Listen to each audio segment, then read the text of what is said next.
ఉపాధి కోసం మస్కట్ కు వెళ్లిన ఓ యువకుడు అక్కడ తీవ్ర ఇబ్బందితో ఎదుర్కొన్నట్టు ఘటనలో మంత్రి పొన్నం ప్రభాకర్ చొరవతో సురక్షితంగా స్వదేశానికి చేరుకున్నాడు.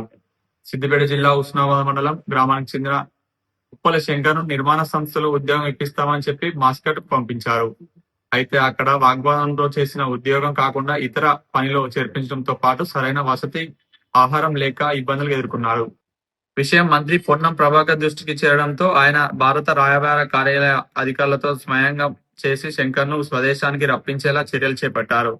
జూలై 31న స్వగ్రామానికి చేరుకున్న శంకర్ తనకు సహకరించిన మంత్రి, ఎంబీసీ అధికారులు, స్థానిక నాయకులకు కృతజ్ఞతలు తెలిపారు. నేను 7వ తారీఖు జూలైన మస్కట్ కంట్రీకి పోవడం జరిగింది. పోతే నాకు కొంచెం ఇబ్బంది జరిగి అంతా అక్కడికి పోయినాక ఇక్కడ చెప్పింది అక్కడ జరిగింది ఒకటి.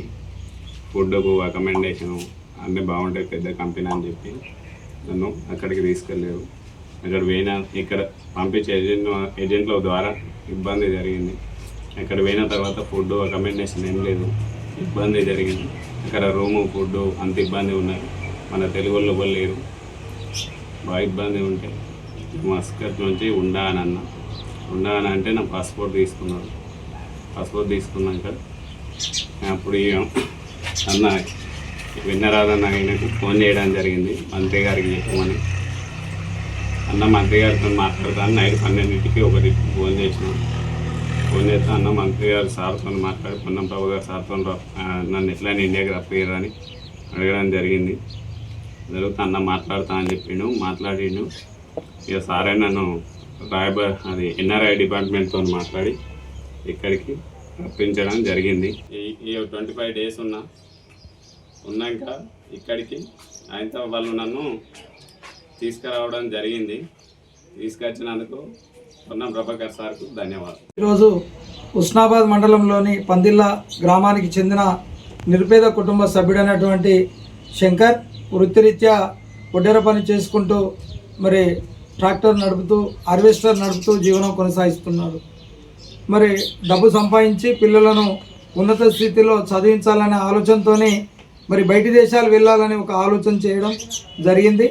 జూలై 7 తారీఖున ఏజెంట్ల నమ్మకం పైన మస్కట్కు వెళ్ళడం జరిగింది.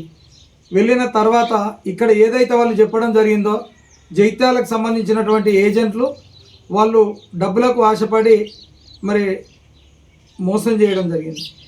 అక్కడ అతన్ని చెప్పినటువంటి పని కాకుండా వేరే పనులకు పురమాయించి రూములోనే బంధించి, ఈ పని చేస్తేనే నువ్వు ఇక్కడ ఉండాల్సి వస్తుంది, నీకు జీతం ఇస్తాం, లేదు అని అంటే నీ పాస్పోర్ట్ గుంజుకొని నేను ఇక్కడనే బంధిస్తామని చెప్పేసి నానా రకాలుగా ఆయన ఇబ్బందులు పెట్టడం జరిగింది. 3 రోజులు తిండి తిప్పలు లేకుండా మరి అక్కడికి వెళ్ళి సంపాదించుకుందామని ఆలోచనతో వెళ్ళినటువంటి శంకర్ ఓ రోజు రాత్రి 11-12 గంట ప్రాంతంలో ఫోన్ చేసి, అన్న నన్ను ఇక్కడ ఇబ్బందులు పెడతా ఉన్నారు, నా పాస్పోర్ట్ గుంజుకున్నారు, నేను ఇక్కడ ఉండనన్నా, నన్ను చాలా హింస పెడతా ఉన్నారు, పని చెప్పట్లేదు, డబ్బులు ఇవ్వమంటున్నారు, నా పాస్పోర్ట్ గుంజుకున్నారు, ఎట్లా చేశానో నేను అక్కడికే వస్తానని తను వేడుకోవడం జరిగింది.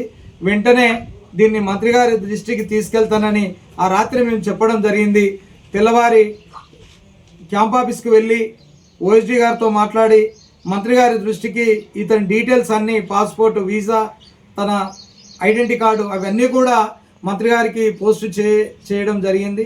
వెంటనే 1.5 రోజుల లోపలనే భారత రాయబార సంస్థ ద్వారా అక్కడ ఉన్నటువంటి శంకర్కి సమాచారం అందించి ఇబ్బంది పెట్టే వారిని అక్కడ ఉన్నటువంటి ఏజెంట్లను పిలిపించి హుస్నాబాద్ పోలీస్ స్టేషన్లో కంప్లైంట్ చేసి మాట్లాడించి అతని రావడం కోసం అన్ని ఏర్పాట్లు చేసి పైసలు లేకుండా వారే అక్కడి నుండి ఇక్కడికి పంపించే ఏర్పాట్లు చేసినటువంటి మంత్రి గారికి, ఈ పేద కుటుంబ సభ్యుడైనటువంటి శంకర్ గారిని ఆదుకున్నటువంటి మంత్రి గారికి ప్రత్యేక ధన్యవాదాలు తెలియజేసుకుంటూ, ఎవరు కూడా మోసపోకుండా వారు పనులు చేసుకునే కాడ జాగ్రత్తలు తీసుకునే ముందుకు వెళ్ళాలని చెప్పేసి ఈ సందర్భంగా కోరుకుంటూ, అందరము పని చేసుకునేటువంటి సందర్భంలో ముందు జాగ్రత్త చర్యలు చేపట్టి ఇలాంటి పునరావృతం కాకుండా ఎవరు కూడా దళారుల చేతిలో మోసపోకుండా మంచి ఆలోచనతో ముందుకెళ్లాలని చెప్పి తెలియజేసుకుంటూ మంత్రి గారికి మరొక్కసారి ప్రత్యేకంగా